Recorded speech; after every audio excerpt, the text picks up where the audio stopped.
What's up, everybody? Today we've got an interesting story where the husband comes home and the wife just wants to know why he's home so early. Weird. Let's get started. My 54-year-old male and wife, 55-year-old female, been married 31 years. We live on the West Coast. 20 years ago, my company moved our little family. 3 kids, too, from the East Coast. Over the years, I've taken on more responsibility and am currently a VP of West Coast operations. I latched onto the coattails of a man who became my mentor. When he was promoted to North America VP, I took his spot. He is now retiring. He has encouraged me to put my hat in the ring to replace him. If I get the position, it would mean moving back to the East Coast where we grew up. We are well established where we are. We are involved in the community through the charitable works of my company's foundation and our personal charities we work with. Our kids are grown now and scattered across the country. None live near us. Our weekends are usually full of events or traveling to see the kids' families. I discussed this with the wife. She has some issues with me getting the position. She's not sure she wants to uproot everything. The move would take us back to near our extended families. One of our kids would be about 200 miles away. This probably would be my last move up in the company because at my age and position now, there is nowhere else to go. We've discussed this and came to the conclusion to do the interviews as it won't hurt anything. My boss friend is pushing for me. I know many of the board members, as some come to the charity events we participate in. I also know the upper management quite well because of the years I have been here. I have to emphasize here again, my wife is having a hard time with this. I understand completely how she feels. So I went to the interviews this week, flew back east to headquarters. Interviews went well. 3 other internal candidates, and they are looking outside the company also. I had to sell myself to them. They didn't try to sell the position to me. So I know that I am not a sure thing here. Talked to the wife each night. She started crying that she did not want to keep me from this promotion, that we would talk when I got back. I know she was emotional because of the move, but this was out of the norm for her. The last interview was Thursday. I was staying and flying back on Friday. I caught a flight back on Thursday to see what was up. I walked in the door about 9 p.m., and she's on the couch with a guy, Sam, I know from some charity work. There's an empty wine bottle. I asked what's going on. She said Sam stopped over to talk about an upcoming event. Having a drink with a guest is not unusual when I am there. I take my bag to the bedroom. The bed is unmade. We always make the bed every morning. It's a habit of accomplishing something every day. Never miss. I walk back out and Sam is leaving. We say goodbye. Then wife kisses me and asks why I'm home a day early. I walk past her to the kitchen, dishes on the table, pots on the stove. She made dinner. I asked, "What is going on here?" "Oh, I was cooking, so I asked Sam to stay for dinner." My wife will seldom, if ever, cook a full meal when I am gone. She asks again, "Why are you home so early?" She is really nervous and visibly shaking. I told her I knew she was upset with the potential move and wanted to talk with her. I then told her, "I think you need to tell me what the hell is going on here." She starts crying hysterically and blubbering something I couldn't understand. Now she is a bit tipsy from the wine, but I can see she is sobering up quick. She says nothing is going on. Why do you say that? I'm usually pretty calm, but I lost it. "It looks like you're screwing Sam. Do I have that right?" She said to stop yelling and went to the bedroom and locked the door. So now it's Saturday. She only came out to grab something to eat while I was on the phone and ran back to the room. I have asked her to come out and talk. I promised not to yell. I know she is deflecting, trying to come up with a reasonable, explainable excuse. What else can I do? I need some clothes for sure. Took what I have on out of the laundry. I am praying there is a reasonable answer, but with her being locked up, I don't think so. My boss called me and set another round of interviews next week. I don't know whether to stay for the marriage or to continue the interviews. I already bailed on a dinner tonight since she won't answer me through the door. I really have no one to bounce this off of. My eldest son and I are best buds, but I can't take this to him. Help me think straight. Before we get into the update, I just have to ask why, if nothing is going on, would she be locking herself in the bedroom, refusing to talk to her husband? Sounds like she might be preparing to get her shit in order for a divorce, whether initiated by her or OP. If she is stonewalling, there are one of 2 options. She hopes OP forgets and eventually stops asking, or she knows it's over and is just trying to determine what lie to sell him, or how to get out of divorce ASAP without having to admit anything. Anyways, let's get to the update. I just want to update what has transpired since the post yesterday. Shortly after I posted Saturday, I finally was able to get her to come out of the bedroom. She had me assure her that I would not yell. I said I just want to talk. So I went over everything I saw. The unmade bed, the dinner, the wine, Sam leaving right away. She asked what was wrong with any of it. She did not make the bed that day. She was trying out a new recipe, had wine with dinner, and finished it after. Probably drank too much. Sam is a longtime bachelor. Wife passed away 7 years ago. He stays busy with some of the charities we work with. I just shook my head. I know what I was seeing, but she has an explanation for it all. I asked why she would not open the door. She started with she was afraid of me. She knows that I have never laid a hand on anyone since the 8th grade. It is not me. I would rather talk things out or separate until everyone cools down. The other reason was she was not ready to tell me something else. We have known of the position opening since April. My boss presented to the board his plan to retire at the end of the year. They want the position filled by 4th quarter. There would be a time when the incoming VP would work alongside my boss. My boss has vacation time accumulated, so that he won't be working much in December. He gave us the heads up shortly after notifying the board. The wife and I talked about it since then. She's expressed that she did not want to start life over again. She has a nice career. Her company does not have a branch back east. She would have to job hunt. I told her that she could just not work, but feels she would be unfulfilled. She really thinks I will get the promotion because of my boss. I told her over and over that it is not final until the board votes on a candidate. So she has decided that she would rather divorce than move. She just wasn't ready for me to come home early. She had not come up in her mind how to tell me. She knew it would crush me. We had a very solid marriage up to now. We do not put on a show for others since we are in the public so much. Sex is still good. Has diminished in frequency as we have aged. We both initiate. We are very much each other's best friend. She was right. I am crushed.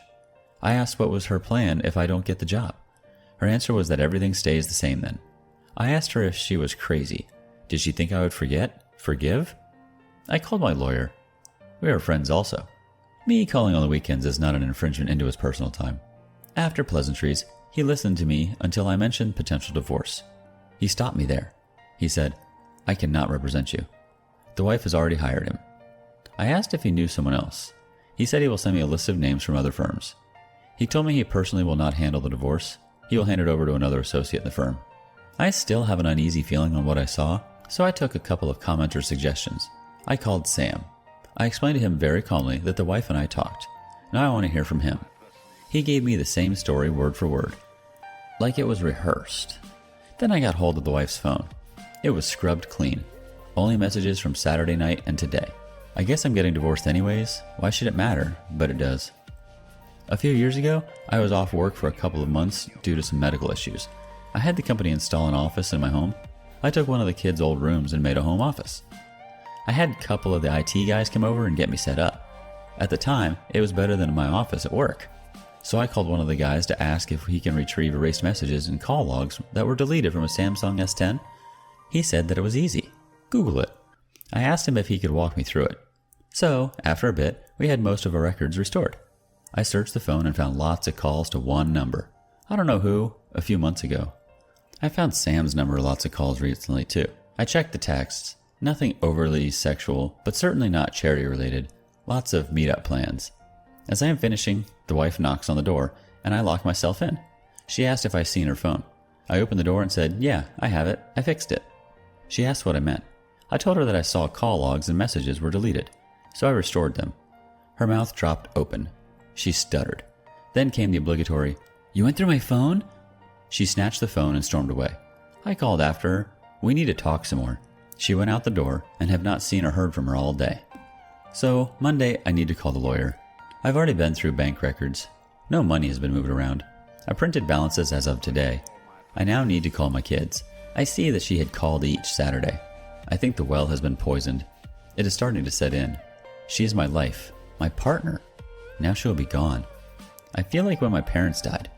How can I go to such a position without her by my side? I'm sorry to hear this, OP. It is troubling that she has already retained your friend in the divorce proceedings, though, and it's something that you can raise with your new lawyer as to any potential conflicts of interest. She has had this set up, though, from the start, so that tells you where her mind is. You were on the way out the door, and Sam was making his way in. Anyway, I think your path is set, and it looks like your marriage just died. At least you'll know that moving forward, you'll be on opposite sides of the country, so you won't have to have anything to do with her moving forward. Sorry, man.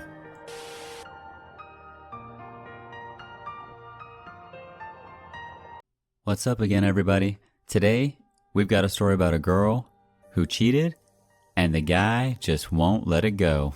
Here we go. I, 29 female, cheated on my husband, 30 male, over a year ago, and he has been punishing me since. Can I still save the marriage? Some backstory. I've been with my husband for almost 7 years in total. We got married within a year of meeting and have 2 children together. He's an amazing man and an amazing person.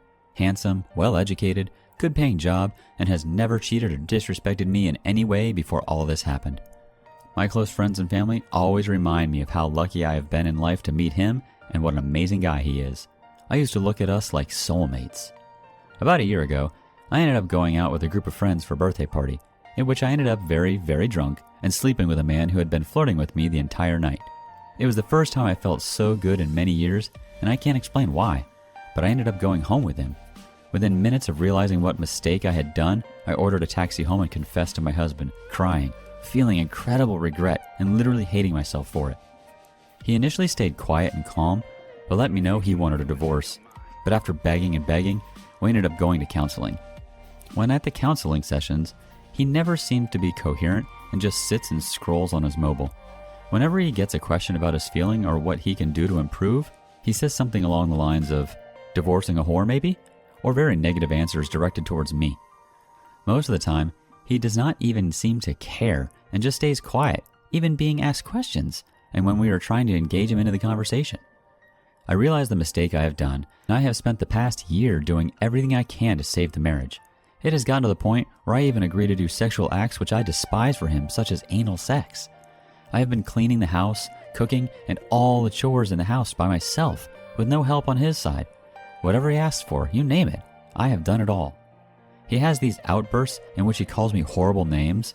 Sometimes the children can hear it from their bedrooms, and moments in which he just completely ignores me, walks through the house as if I don't exist. He always treats the children with love and never badmouths me to them to try to keep them away from our arguments. Sometimes, if I do not perform certain things, no matter the time, such as anal sex or other things, he starts telling me he will divorce me and leave me, or begins mentioning my infidelity, telling me this is all my fault. He says he did a mistake marrying me and calls me a whore and other words. I also know he has been speaking to a woman, and when I confront him about it, he literally starts mentioning my infidelity. I have no proof of whether he has met anyone behind my back, but I just want everything to turn back into the way they were. One time, when I brought up a message I had seen from another woman on his phone, he grabbed my hand and took me to the main hall and pointed to the door and told me the exit is right there if I want to leave, and that he doesn't give a shit of what I think or feel. I feel as if I have lost the caring, loving husband I once had and turned him into this monster. I love him to death and can't imagine myself with anyone else. I regret my mistake every single day and just want my family back. I don't know if I can save this marriage, but I am willing to do whatever it takes. I don't know what I'm asking for. Maybe just I need to vent out, but I just wish I could go back in time and reverse all this. Before I read the update, I thought it would be good to include an impactful comment by YouMeSeeks82, whose view on the situation aligns perfectly with mine. They said, "Give him his divorce. I'm trying to sympathize with you. You're trying to make it work, but you made a huge mistake by going home with another man because of your drunk feelings. You categorized him as the perfect man. I believe he's trying to piece together the logic to your infidelity, to which there is none. You single-handedly ruined your family. He has come to terms with the person you are now from the person he married. I agree his outbursts are concerning around your children, and they are valid concerns, but he's also human. He has to live with the fact that the person he promised to love, cherish, and be faithful to in front of your family and friends, also the mother of his children, willingly chose to put herself above what you two built together. His feelings of frustration and wanting to divorce are reactions to your night of fun. I can't imagine what he's going through. You've tried. Now it's time to understand some things, when broken, cannot be fixed." Okay, now for the update. I confronted my husband today. As many people have stated, I have had a feeling he doesn't want to try anymore and that he just wants to move on. Initially, I walked up to him and wanted to explain the entire situation, about how I understand his pain and how I understand that he no longer wants to work on the marriage and move on. So I told him if this is what he truly wants, I will accept it and let him move on with his life, but that I truly love him and forever will. He just stood silent and looked at me, came up and hugged me and started to cry. I started to cry as well.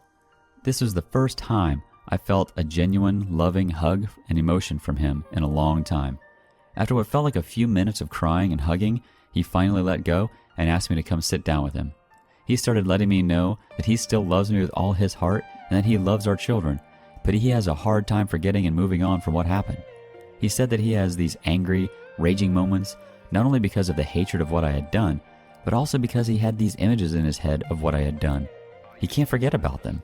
He told me he had plenty of women flirting with him over the years, and that he had plenty of chances to stray away from loyalty, but that I and the kids always meant more to him than a few moments of pleasure, and that he never could have done what I did to him, that he loved me too much to hurt me. I broke down even more when I heard him saying this. He then kept on telling me how something is broken within him that cannot be fixed. He said he had been chatting with other women these months, but never actually slept or done anything physical with them because he did not feel it was the right thing to do. Hearing me tell him that he can move on was the first time he felt I finally understood how he is feeling inside and how broken he is. He told me that he does not know what the future holds for us, but that he, for the moment being, wants to be single, explore his own life, and maybe we will end up together in the future. But for the time being, he needs to work on himself away from me. I told him I would agree to sign the divorce papers if he wanted a divorce, and that I did not want anything from him. What he brought into the marriage is his, and I don't want to take that away from him. He earns much more money than me, but I still don't want him to have to use that money on me, so I don't want child support as well. Hearing all of this made him cry, and he said he hopes he can forgive me one day, but that time apart will do us both good and let us both reflect on our lives. He said that he will get a lawyer and bring the divorce papers in a week or so. I will not meet anyone else after the divorce, and I don't want to either. I truly hope he comes back to me one day so we can have our old family back. I wish I could take back everything. I really have huge feelings of remorse, and just lost the one person that truly is my soulmate. I guess I am getting divorced. Here's a thoughtful comment from someone made in a response to this story. And let me know if you agree in the comments. I'll share my opinion at the end. User Eros Tyrannus. In some ways, your cheating was both better and worse on him.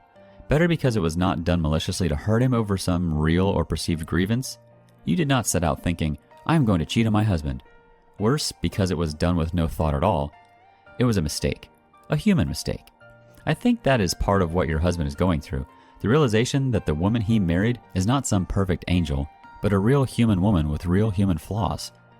I don't know what he built his identity on, but if it involved the idea of being a man whose wife would never cheat on him, to some angel or goddess, that part of his identity is destroyed. That image he had of himself has died. So who is he now? That is the question he has been asking himself. All of this while also judging both your and his own actions towards you in the wake of this incident. The marriage you had together is dead. Nothing will ever bring it back. If your marriage was a forest, then what happened was a fire that burned everything down. But I don't think that all is lost. You have to let go of the old marriage to allow a new one to grow. Just like how a forest fire destroys the old to allow for new growth. This in no way absolves you of your mistake, but everything I have learned over the years tells me that you have to build a new marriage from the broken pieces of this one. You cannot go back in time and get back what you had exactly as you had it. I know that there are others on this subreddit who have said the same thing. It is also possible that he may have guilt of his own. I believe when he says that he never cheated on you, but he did say that women would flirt with him. Perhaps he had a fantasy, just a brief thought. What if I had an affair with this woman and my wife would never find out? We all play what-if games in our heads every day. What if I won the lottery? What if I won that Caribbean vacation, etc.? Some of these what-if games can show us just how capable of doing morally wrong we can be. We have all had the thought of punching that annoying coworker in the face, or finally one-upping those annoying friends who are always winning when you play games with them. His guilt may also be coming from the way he has treated you. Though you did wrong, you have been working hard to make amends. Even he can see that.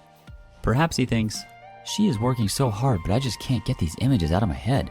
Maybe I don't deserve to be with her because if I was really as good a person as I thought I was, I would have been able to forgive her and move on by now. However, he may not have thought of himself as a bad guy. That is why he was treating you so poorly. It may be that he was thinking, if she leaves, that it is not because I am a bad person, but because she is. He may also be unsure of you. I can believe that you are unsure of yourself. Who are you? Are you the loving wife or mother who has repented and sacrificed to restore what is broken? Or are you the woman who got drunk and had sex with another man? The answer is that you are both and neither. You are not just your mistakes. But you do have to examine those mistakes and ask yourself, how have these mistakes shaped me thus far? And how would future mistakes shape who I will be in the future? To be the person you want to be in the future, you may have to kill some part of yourself in the present. You did not set out to cheat on your husband when you started drinking that night, but that is where you ended up. Perhaps you need to ask yourself, am I willing to kill the person I become when I drink by giving up drinking to become the person that is married to this man? I'm sure many people have already talked about how hard it is to rebuild the trust, but I don't think people always consider what that means. You are human in his eyes now, flawed, just like him. You can make promises that you can't or won't keep. He should know. He has plenty of memories of promises he broke to others. How can he ever trust you again, knowing that you are just as prone to break promises as he is? The answer is courage. He has to find the courage to open his heart and reach out and trust you again, knowing that you may fail again. And you may. Don't be naive. You don't know the future. You may very well break his trust again. You are, after all, human. So what should you do? Have the courage to aim for being the person who does not break his trust? Ask yourself, what does that woman look like? And then make your goal to be her. And you should view him the same way. He is as human as you. And because of that, he has the same human flaws and can make the same human mistakes. I do think that to reconcile, your husband will have to find the courage to step out and say, I am choosing to place my trust in you again, even though I know you are capable of betraying me again, because I believe the people we are capable of being when we are together are worth more than trust. I hope that whatever happens, you both find meaning in your lives. In my opinion, OP, divorcing him is the best thing you could do for the both of you. He still probably feels defeated despite it being 1 year, and you longing for unrealistically getting back together is unhealthy. You regretted it only after the fact, not in the cab, not in his house, not even during the act. Using alcohol as a reason doesn't fly here since you went home immediately afterwards and confessed. I hope you were able to find a new therapist to help you move forward. Saying you aren't going to be seeing anyone hoping he'll eventually get back with you is not a good idea in my opinion. You cheated so easily on a random night out with some guy that flirted with you. I'd have a heck of a time believing it wouldn't happen again, especially if you're single. Good luck, and wishing all of those involved the best.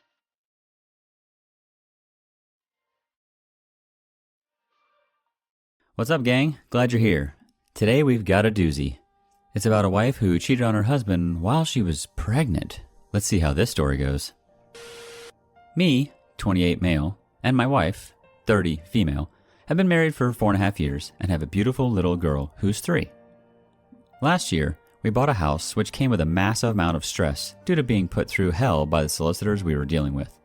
Documents upon documents are required, information requested we had already sent, being ghosted by them until we sat on hold with them for hours waiting to speak to someone, each time telling us a different thing. It was a tough time, but at long last, we got a house we both loved and would be amazing for our little one.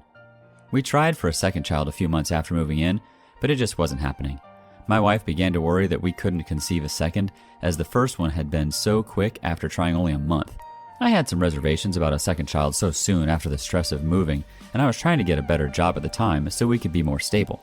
I told her this, and she got really upset, thinking if we didn't try now, we would never conceive. I relented, as I saw how much it meant to her, and I did want a second child, so we tried. Months rolled on until eventually she fell pregnant. It was great, as she was immensely happy, but I had a nagging dread of responsibility that if I didn't get a better job soon, we would struggle with 2 children. I locked myself away for a few months participating in online courses to try and get the skills needed to move into a different career path, something we had discussed and she seemed to be on board with. During this time, we did drift apart as I only saw her for a few hours a night at dinner, and then I would go upstairs to study on courses. We grew distant and didn't really interact all that much. We still had a decent amount of sex for a married couple, at least once a week, oftentimes more. Fast forward 3 months, and we have a talk saying I think we've grown apart a bit and that we weren't like the old us. Things had got a bit robotic with me trying to learn and study ASAP to get a new job with the baby on the way. We agreed we needed to take more time out for each other as things had gotten a bit stale between us. We spoke more from that point onward, and she mentions how happy she is at work with her team. One guy in particular she seems to mention more than anyone else in her stories. She changes almost overnight. Suddenly, she starts doing things she wouldn't usually do. She's on her phone almost constantly, taking baths every single day, immediately after work, shaving her legs routinely, and really going to town on makeup and moisturizer. I questioned her about it at the time. She responded that because she was getting bigger, she wanted to look after herself more and feel a bit better about herself. I bought it. Understandable, right? She is getting worried about being bigger, so I thought it was good she was doing these small things that made her feel good about herself. It was other things as well. Small things that gave me the idea that things weren't as they appeared. Staying late after work, wanting me to go upstairs earlier at night to put our daughter to bed, things like that. Still, I didn't suspect anything and trusted her 100%. One day, out of the blue, she asked if it was okay to go away for the night to see an old school friend she hadn't seen in a long time. I said, sure, that's fine. It would be great for her to catch up. It didn't even enter my mind that she was having an affair with a guy from work, or anywhere for that matter. A week or so later, her mother-in-law visits and tells a story of her friend who was going through a divorce. Her friend had found texts on her husband's phone that he was having an affair. My mother-in-law and I discussed how awful it must be and that we couldn't imagine getting to a stage where we felt the need to check our partner's phones. I looked at my wife during this conversation and for the tiniest split second saw a flash of unease and fear wash over her face. Then it was gone in a blink and the conversation continued. That was when I started adding things up. I didn't actually believe she had done anything, but there was something in the back of my mind that was nagging at me. As I connected the dots, I became more and more concerned. After she had gone to bed, when I would usually be studying, I walked into the bedroom and it was like I'd caught her in the middle of something. She was in bed and had pulled the covers right up to her chin quickly as I entered. I asked if she was okay, had a small chat about a few things, and kissed her goodnight. My mind was now on red alert.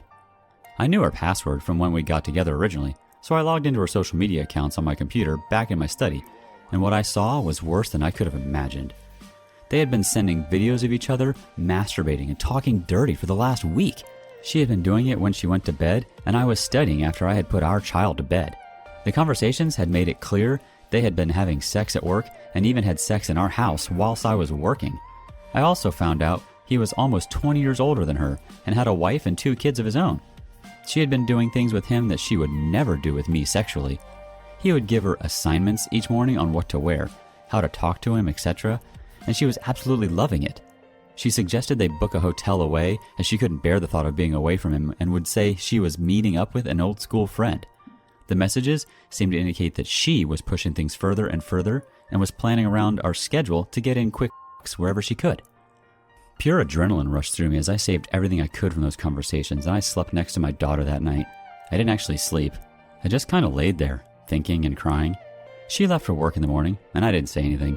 It was hard to do, but I didn't really know what to say. She got all dolled up and was happy as can be as she left that morning, and it crushed me. I had planned to confront her when she got home. My mother-in-law came to collect our daughter as she looked after her whilst we were both at work, and I broke down and told her everything. She was extremely sympathetic and disappointed.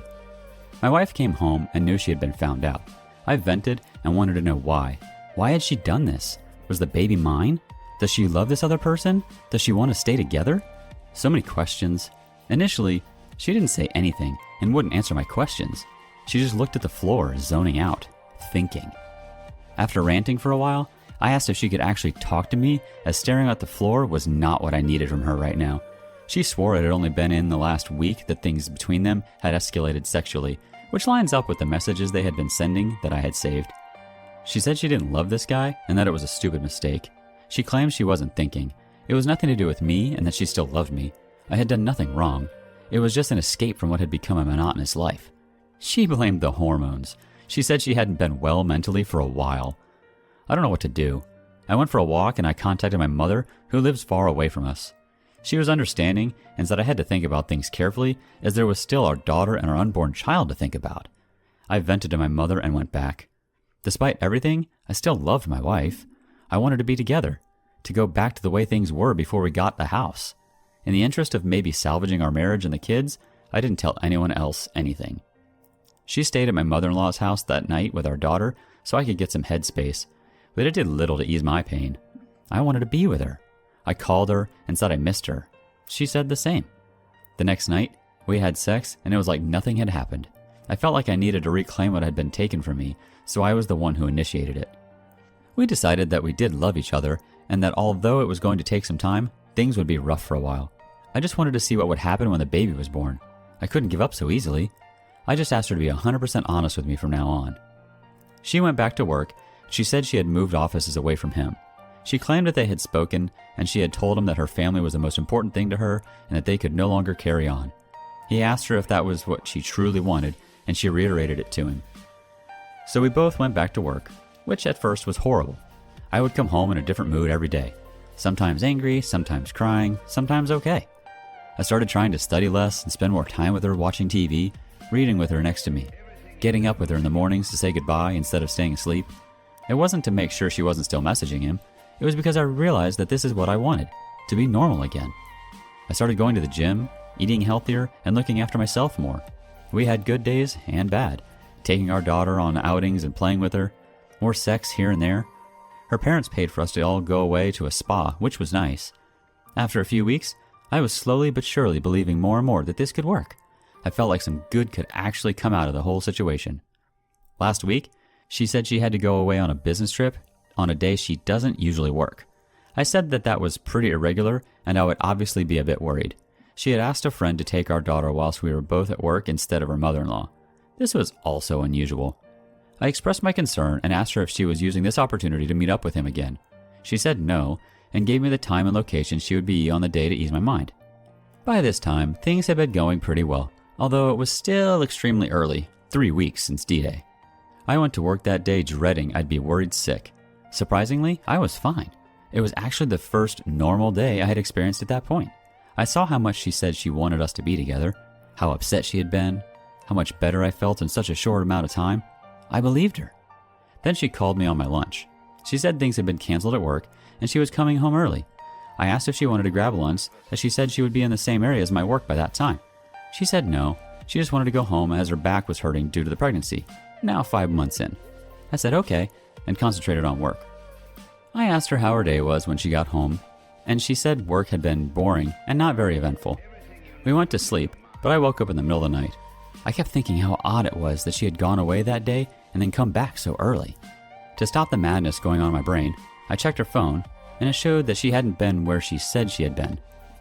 She woke up to me fidgeting with anxiousness, and I confronted her. She denied she had seen him again. I pointed out all the evidence, and she eventually admitted it. She said they had cleared the air, and they both agreed they wanted to focus on their families and nothing else was going to happen between them. She said they had just talked about what had happened and to get some closure. She hadn't spoken to him at work very much at all since D-Day, and she wanted to close the case.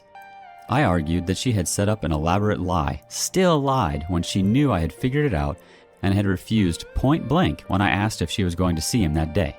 She said she went to his house but did not go inside. They went to a local cafe, got some coffee, and just walked around the park talking for an hour or two. I pulled up a picture of a random cafe on my phone, which was nowhere near the location she said it was. I asked if that was the one they had been to. She said yes, that was the one. Another lie. I told her that the cafe was nowhere near where she said she was, and she got angry and defensive. She said I wasn't paying attention. It was all just a bit of a blur. It's not proof I'm lying. I'm telling the truth. Nothing happened. In the morning, as one last test, I said that she would have to prove it. I asked her if she would message the guy saying, I feel much better about yesterday. You? This way, if he replies with something harmless and in line with what she had told me, then it could be true. If, however, he mentions that they had sex again or replies with anything dirty, the game would be up. She refused. I tried to take her phone off of the bedside table, saying I would send it if she wouldn't. She went mad and screamed at me while snatching her phone away. She then began typing on it furiously. This to me was as good as a confession. She said she lied to me again about where she was because she thought I would leave if I found out she wanted to talk to him again. This was yesterday, and I haven't really slept in 36 hours. We've agreed for her to stay at her mother's house tonight. I have no idea what to do. There are more details, but I have been typing for a while. I just can't believe that she is pregnant with my child. I'm 99.9% sure it's mine, and it's still hanging around this guy. I am mentally ruined. OP, sorry for this mess she's caused you. There's no way she just stopped talking to him at work after the affair was revealed. Honestly, the only way you can blow this up and nuke it would be filing for divorce and have the papers served to her at work. This guy's wife needs to know. Friends need to know. Don't let her blame this on hormones either. Just because you file for divorce doesn't mean you can't withdraw it. She needs to realize what she has done and the consequences of her actions. And her going to get coffee and walk around for 2 hours?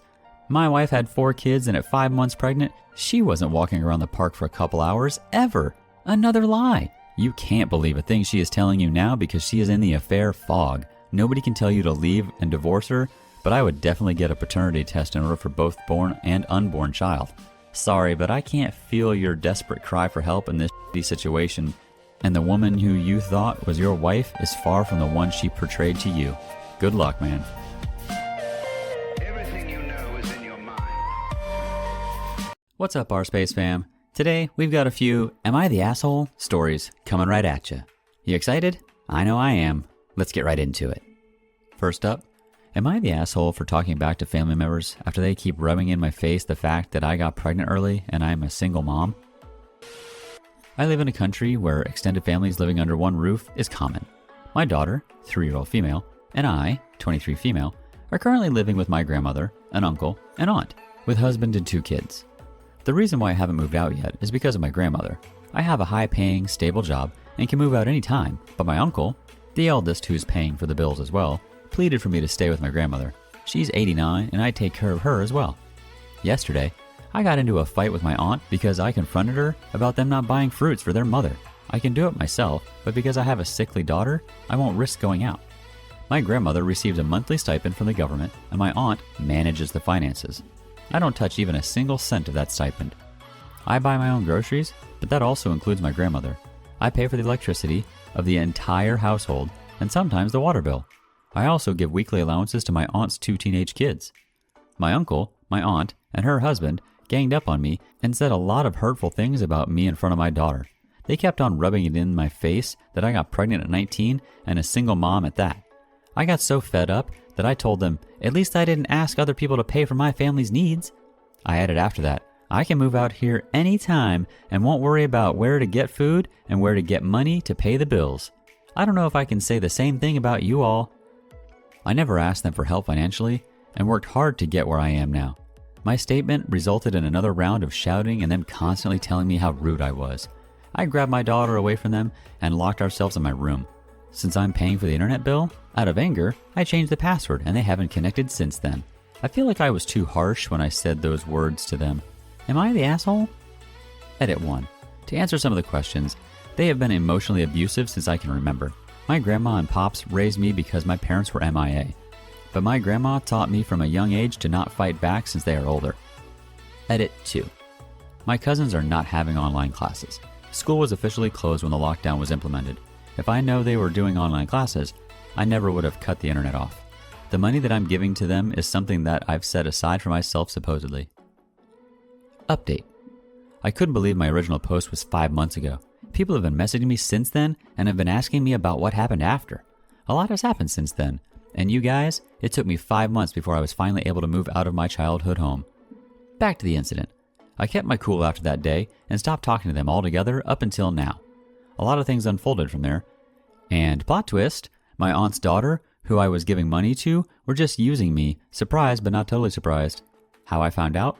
One of my cousins, the older one, borrowed my laptop for schoolwork a couple of weeks after the incident and logged into Facebook. Her mom called out for her in the middle of working on my laptop and forgot to log out. The page was on her timeline, and all her posts were set to exclude me. She was posting all sorts of shit posts about me, telling all her Facebook friends about how I was using my grandmother's money to buy all sorts of stuff, how I was physically and emotionally abusing them, how I was such a whore for being a single mom. I got pregnant at 19 and I'm 24 now. All my other cousins, not living with us, chimed in, and all this time, I was wondering why no one was talking to me anymore. I pretended I didn't see it and acted normal, even though I wanted to confront them about it. But what I did was stop giving them allowances. I worked extra hard over the past 5 months, endured the nasty comments they tell me from time to time, and was able to come up with enough money to add up to my savings, and I bought my first studio condo unit. I had a long talk with my grandmother that involved lots of tears and snot, but in the end, she decided to stay with her children. My daughter and I moved in 2 weeks ago, and with only 3 boxes of clothes and toys and my PC set up. I was emotional because I finally had the courage to get out of there, breaking the cycle of emotional and physical abuse. I also just want to say I was never the asshole. I should have known that from the start. I'm all settled in my new home right now with my 4-year-old and a puppy, something I wanted ever since I was a kid. I've also started to paint and play video games again, stuff I stopped doing for years. So happy for you, OP. Now you can lead your own life. I can only begin to imagine how difficult freeing yourself from an abusive family would be. Good luck to you and your daughter. Next up, we've got a supposed disaster about a 29-year-old guy and his fiancée, a 28-year-old female, trying to look into buying a house. We've been saving for this for years and have saved up enough to buy something small. Our city's housing market is pretty insane, so even with a good combined income, most things are out of our range. We don't need a lot of space and aren't planning to have kids anytime soon, if ever, so small works just fine. However, as a wedding gift, his parents recently offered to buy us a nice 3 to 4 bedroom home in their neighborhood. It's a bit bigger than we need and a little far from work, but it is an amazing home with a giant yard for our dogs. We were shocked and grateful and didn't think we could accept. His parents are quite wealthy, own about 7 to 8 investment properties of their own, and have always really welcomed me as a family, but it just felt like too much. They kept insisting. The property was owned by an older friend that had lost his wife and was looking to downsize and didn't want the hassle of putting it on the market. This way, they could buy the home from him with cash, and he'd give them a slight discount on it and help us get started in life. We eventually agreed on the condition that they accept all the money we saved from a down payment and that the remaining amount is an interest-free loan that we would pay back monthly. Everything seemed great until this weekend when they sprung on us their condition. Namely, they also want us to agree to let my fiance's younger sister live with us indefinitely. To be clear, I have no issue with his younger sister, Claire. Claire, a 26-year-old female, and I have always got along really well, which I think is one of the reasons his parents like me so much. Claire has very high functioning autism, Asperger's I believe, and has trouble reading social clues. Still, she lives at home, and they have mentioned that they worry about her ever being able to live independently. My fiance and I love his sister, but she can be difficult to live with, as she has trouble dealing with situations if she doesn't get her way. When we explained this wouldn't work for us, it started a giant argument. First, they tried to offer it for free again, i.e. we don't pay them back for it. We said no. His parents ultimately said they wouldn't help us buy the house unless we agreed, so we said we don't want the house then. Now they are calling us selfish for refusing a free house and putting their friend in a tough spot by pulling out last minute, just because we don't want to share a giant house with his sister. It's pretty stressful, and his sister is apparently upset too, as she was looking forward to moving in with us. I can see how it seems a little entitled, especially when we don't need all that space and would have extra bedrooms. But are we the assholes here? I don't think you're the asshole, OP. What your in-laws did is really pretty awful. Rather than asking you to do them the enormous favor of taking their adult daughter into your household, they dangled a free house, then sprung a condition and told their adult daughter about it before you accepted. That is very disappointing behavior. You are absolutely right to decline. These are not people from whom you should accept gifts because they clearly will expect you to bend to their whims whether they are clear about it up front or make demands down the line. Their daughter's living situation is their responsibility. If she is truly unable to live independently, they need to make an arrangement for her. However, based on how you describe her, it sounds like they could buy her a condominium if she is not able to manage financial independence. Next up, I have a son I haven't seen in 6 years, and he is dead to me. If anyone asks if we have children, I say we have one daughter, and that's it. He married a woman neither of us liked, made terrible financial decisions, and ended up having to move in with us. We let him live there for 6 months until my wife and daughter-in-law ended up in a screaming match over lipstick, and obviously it wasn't really about the lipstick, but I couldn't take it anymore. I asked them to leave, not immediately, but to make plans. My son said that I couldn't evict him legally, and I reassured him that I didn't mean that night. I just wanted him to figure it out. He said they were tenants because they had lived with us for over 30 days. Now, it is slightly my fault for not knowing the law, but in my opinion, my son is the scum of the earth. We had to go through a long court process, and it was months before we could get him out. Living in that house was hell. My wife screamed all the time, and it was just unbearable. I told my son the day he left to never contact me again. I don't care if he's terminally ill and needs a kidney. I'm not his father. Well, everything has been great for 6 years, but daughter-in-law had a baby, and he called my wife crying about how he misses us and that he wants us to meet his son. My wife agreed, though when I asked her about it, she admitted that she really doesn't want to meet the baby, she just felt guilty. She is now begging me to go with her because she's uncomfortable, but I never want to see either of them again, and that baby is nothing to me. I think that you're the asshole in this story, OP. Your wife is mentally unstable, and instead of going through the process of getting her help, you listen to her scream horrible things at them. It also sounds like they had nowhere to go and needed the 30 days, and your wife made that impossible. The fact that you are okay with this behavior puts you in asshole territory. You didn't support your son and daughter-in-law. You offered them a place to stay and then harassed them for needing a place to stay. Then, your wife causes issues and you cut off your son. It's a pretty disgusting thing to do to your child, but I expect nothing less from an enabler. You need to get to therapy and learn about enablers.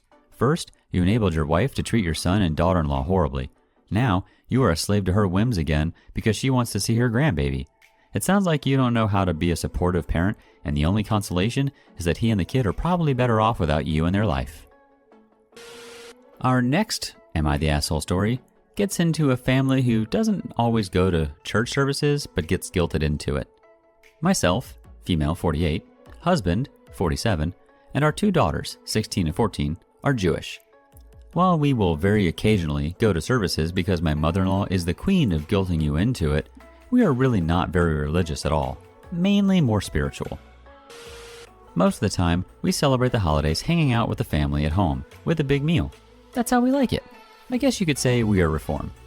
My husband's cousin and his family are staying with us this month while their home is under renovation. They are much more conservative than us, and honestly, it's been getting frustrating. They act very entitled. The girls don't like their 2 boys who are roughly the same age because they tried to treat them like servants. We nipped that in the bud quickly, but cousin and his wife seemed almost annoyed. There's been a few other things nuanced to the culture we've clashed about, but the point here is that we do not get along. It's Yom Kippur right now, fasting and atoning mainly. The attitude toward fasting in my house is you do you. That was a major source of irritation for them, but tough. However, this morning, my eldest discovered her sister in the process of eating the last everything bagel, which she wanted. She said, "Oh, you're gonna atone for that." And the 2 of them started playfully fighting. They had me in stitches, until cousin stormed in and screamed at us until he was red in the face for making a mockery of a holy day. I couldn't get a word in, and the girls were in tears when he was done. They're done staying here as far as the husband and I are concerned. We told them to pack up and head for a hotel. However, we're getting immense pressure from family to let them stay, and guilt is starting to creep in. Are we the assholes if we do this? Edit. For some info people have been asking for. So the differences we've clashed over here have been mainly things like keeping kosher. We don't have pork, and that's pretty much it. And that we don't observe the Sabbath. The house is undergoing pretty extensive reno. They have very limited space. We are the closest family, hence why we took them in. Finally, regarding my girls, they have not been disrespectful once. They made it clear that they would not be doing things for cousins' kids they were capable of doing themselves just because they were girls. This morning, cousin's family was streaming services in the basement. Eldest daughter made her joke, put her sister in a very light headlock, and gave her some noogies. I was laughing. Younger daughter was chuckling while pretending to bite her sister. I have never allowed them to make jokes about cousin's family being more observant. The way my eldest explained it, her joke was toward the whole holiday. Cousin stood in the doorway screaming. I couldn't calm him down for quite a while. My vote? Not the asshole. They're guests in your home, and you've been hospitable for allowing them to stay presumably rent-free during the renovations. When acting as a guest in someone's home, you should treat your host with kindness and respect that your own rules don't apply in the house of your host's family. Your daughter's light jesting didn't impact the family's ability to do with their religious practices, and his reaction to this joke was taken way out of proportion. And to round out the Am I the Asshole stories, we've got a doozy from a parent wanting to know, am I the asshole for admitting I regret having children? My wife and I are both 42, and in marriage counseling after our marriage basically went to after having kids. 6 and 4-year-old twins. Wait. You had twins and then twins again? Man, you should play the lottery. A lot of issues and disagreements have come up in our marriage that have driven us apart, and I have been working through my resentment that going back for one more baby resulted in twins, including one which we are pretty sure has ADHD and ODD and is a nightmare child. Our counselor asked me if I would have children if I had to do it all over again, and I said, honestly, no. I love my kids and would take a bullet for them, but if I had the chance to go back to 24 when I finished grad school and could do my life over again, I wouldn't choose fatherhood. It is not the fulfilling experience everyone claims, and while I love my children, the sacrifices are not worth it to me. I had a much happier life before having children, and have gone from someone who loved life to someone who just makes it through the day, working a job he hates, to provide for the wife and kids, while silently wishing this wasn't my life. My wife is furious and taking it the wrong way, and even told our 6-year-old, "Daddy wishes you were never born," which makes me livid. You don't tell a kid that. Yes, I wish I had never had kids, but I do love them, would never hurt them or want to upset them. I didn't say it to or in front of my kids, and I never will. I said it in marriage counseling, which should be a safe space to talk about feelings. It has become a huge fight. Our marriage is not going to be saved now, and I know she will try and use this against me in divorce court to try to get sole custody and take everything and lie to the kids who I do love and still want to be a dad to them. She is incapable of understanding that you can love your kids but also feel that parenthood wasn't the best choice for you. Am I the asshole for saying what I thought? Edit. Okay, this blew the up, and there is no way I can reply to everyone's questions. But to address a couple, I have 3 kids, not 4. One child is 6, 2 are 4. Oh, that makes more sense. English is not my first language, and I forgot the comma. And even so, that sentence would have been much clearer in my native language. When I say I resent having twins, I'm not saying it is my wife's fault, but 3 children is more than we budgeted bargained for, and I need to pick up a lot of overtime that I would not have had to pick up if we just had 2 kids. And that is what I resent. That and the child with ADHD, ODD, my life is basically worth and dealing with my kids. And do you know what ODD is? The child always refuses to do what is asked, gets angry, and throws a tantrum when asked to do something he doesn't want to do, hits and kicks others, deliberately annoys and hurts others, is extremely spiteful, screams and kicks me constantly, always, all day, every day. It's exhausting, and it is hell. Yeah, I wouldn't have him again. Most people wouldn't if they had to raise him. Just because I wouldn't do this over again doesn't mean I'm not committed to being a good dad and being present in their lives. I just would not do it over again if I could redo my adult life. My first kid was not born at 24. I just said that because if I could do my whole post-university life differently, I would change some other things too, mainly career. And to be honest, after all this, I regret marrying my wife, which is why I said it that way. Regarding calling the ADHD ODD twin a nightmare, go Google what that means. It is very difficult to manage, and he has even been kicked out of 3 daycare places because they could not handle him, and my parents even refused to babysit him. We never get a break from home, and no one can handle him. User Kogel says, "This is so sad. I'm so sorry. You are not the asshole at all. A lot of parents feel exactly this way. You love your kids, but you regret having them. That's pretty normal. And so is the guilt associated with that feeling. You're doing the right thing by going to marriage counseling, and I suggest going to individual counseling as well. Your wife should not have ever said that to your child. I doubt they'll ever forget hearing it.